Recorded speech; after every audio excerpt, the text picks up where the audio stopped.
बिस्मिल्लाहिर्रहमानिर्रहीम। अस्सलाम वालेकुम एवरीवन, मैं हूं आपका मेज़बान मोहम्मद उसामा खालिद। उम्मीद करता हूं कि आप सब खैरियत से होंगे।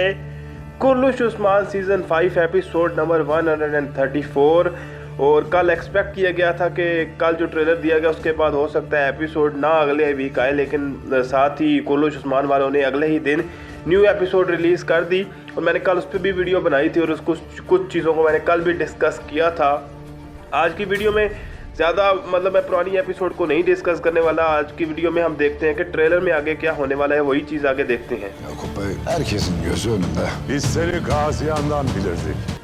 अब यहाँ पे देखा जैसा कि एपिसोड एंड हुई थी लेफ्ट के किले में, जहाँ पे उस्मान बे लेफ्ट के किले को फतह करने के लिए जा रहे थे, लेकिन हुआ ये कि जो याकूब बे थे उन्होंने पहले ही किले को फतह कर लिया। और दिखाया गया कि याकूब बे भी अक्ल में काफ़ी ज़्यादा तेज़ थे, लेकिन बात की जाए उस्मान बे की तो उनका एतबार तो अभी मुकम्मल तौर पर नुकसान उनको हो रहा है उनके एतबार को, क्योंकि देखा जाए तो उनके जो आसपास फिल वक्त लोग हैं वो भी कारवानों को लूटने वाले हैं। तो वो भी चीज़ देखी जाएगी और यही तमाम सरदारान भी देख रहे होंगे कि ये जो तमाम लोग हैं ये लूटने वाले आपके साथ खड़े हैं।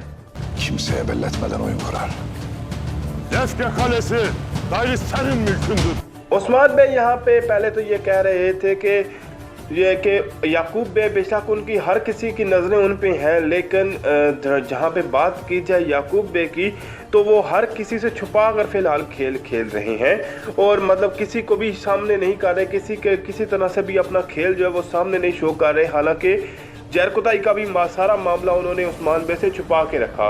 और जो याकूब हैं वो इस वक्त उस्मान बे पर बर्तरी हासिल करने के लिए वो ये कर रहे हैं कि लेफ्ट के किला ही जो उस्मान बे हैं उनके हवाले कर रहे हैं कि मैंने ये किला फतह किया और मैं सुल्तान हूँ, तो इसलिए ये किला मैं तुम्हारे हवाले करता हूँ और ये आपकी मलकियत है और आप इसकी हिफाजत करेंगे। यानी ये मुकम्मल तौर पर जैसे एक सुल्तान एक अपने सरदार को किला देता है, वैसे ही वो किला उस्मान बे को दिया जा रहा है।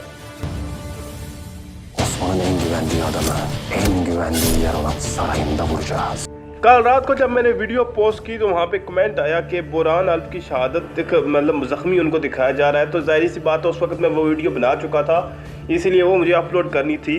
लेकिन अभी जब मैंने इस ट्रेलर को बाद में देखा तो मैंने भी देखा कि बुरहान को वाकई ही अब सराय के अंदर जो है वहीं पे उनको मारने की कोशिश की जा रही है। और जैसा कि मैंने कल की वीडियो में भी बात की थी कि वसीलस जो भी है जितना भी ख़तरनाक हो सकता है, लेकिन अभी तक ये दिखाया जा रहा है कि सराय के अंदर हो या सराय के बाहर हो, याकूब बे हो या जो दूसरे लुटेरे हैं वो हो उनकी जो एक्सेस है वो हर जगह पर मौजूद है और हर जगह तक उनकी रसाई वो आसानी से हासिल कर लेते हैं। Osman Bey görürsünüz tüccarım, şükürler olsun ki yolumuz size denk gelmiş। खेल के अंदर खेल, यहाँ पे मैं यही बात कहूँगा, क्योंकि एक खेल तो वहाँ पे वसीलस खेल रहा है और यहाँ पे वसीलस ही का ये खेल हो सकता है, क्योंकि अब जो है वो उन्होंने एक ऐसा शख्स जो कि ज़ाहिर सी बात है उस्मान भी आपको मालूम है कि वो नरम दिल के मालिक है। यानी कि जब वो किसी मजलूम पर जुल्म होता देखते हैं तो उन्होंने ताजरों का काफ़िला जब देखा होगा तो उसकी मदद के लिए पहुंच तो गए होंगे, लेकिन जो ताजर वहां से निकलेगा वो भी उस्मान बे के खिलाफ ही निकलने वाला है। और जैसा कि इस ट्रेलर में भी आगे यही दिखाया गया, और ये भी हो सकता है कि ये वसीलस की गेम का हिस्सा हो, तो आगे चल के ही पता चलेगा कि ये आदमी कौन है। Saadet'e öyle bir oyun edeceğim ki neye uğradığını şaşıracak। और यहाँ पे बात की जाए कि सिर्फ उस्मान और याकूब बे के दरमियान ही नहीं इस वक्त वो के मुकाबला चल रहा सल्तनत का, बल्कि इस वक्त मुकाबला ये भी है कि खातूनों में से कौन ज़्यादा बरतरी हासिल करता है, यानी मलून खातून और सादत खातून। अभी तो बाला खातून भी वापस आ चुकी हैं, उनकी भी अपनी एक रेस है, तो वो भी देखने वाली बात होगी। लेकिन फ़िलहाल मलून खातून ये बात कर रही हैं कि मैं सादत खातून के लिए एक ऐसा जाल बिछाऊँगी कि वो हैरान रह जाएगी और उसको पता नहीं चलेगा कि ये क्या हो रहा है। लेकिन आपको बताता चलूं कि सादत खातून ने कल बात की थी कि कल जो है यानी कि अगले दिन मालूम खातून का जो कारवान है वो यहाँ पर बाज़ार में नहीं पहुँचना चाहिए, और इसकी खबर उन्होंने अतमजा को पहुँचा दी थी। तो वो भी देखना होगा कि मालूम खातून उस जाल से कैसे निकलती हैं।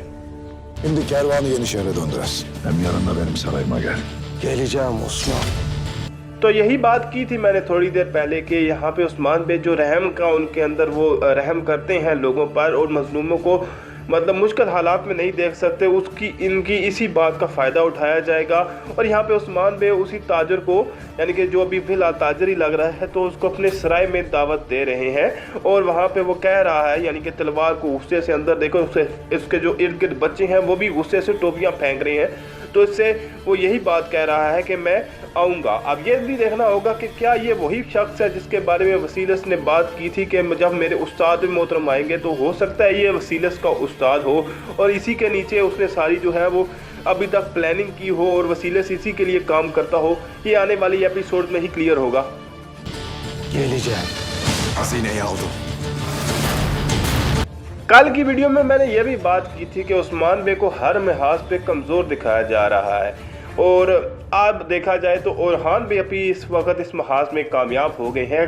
लास्ट एपिसोड में हुआ ये कि महमद ने वो बाज़ंतीनियों का लिबास पहनकर ओरहान पर हमला किया।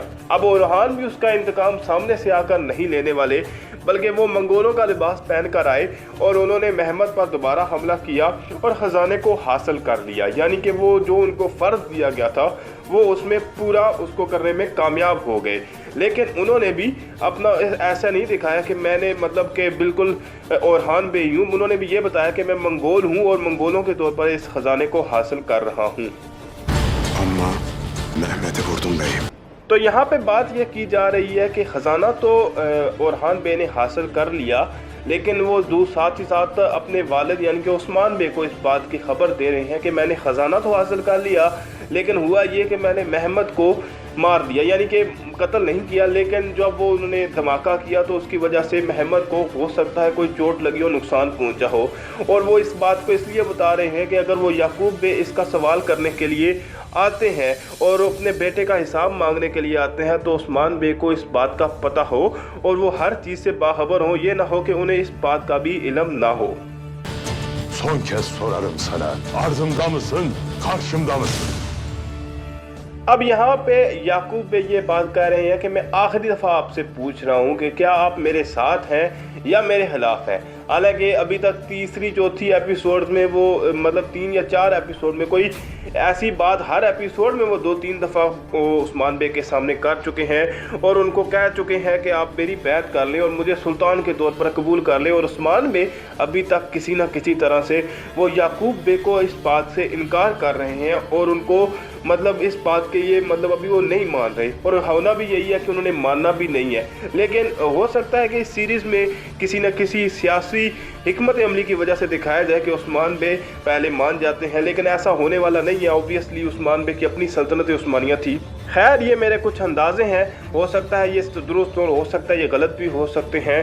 तो देखते हैं कि उस्मान बे आके क्या हिकमत अमली अपनाते हैं। मिलते हैं नई अपडेट्स के साथ बहुत जल्द। अल्लाह हाफिज़।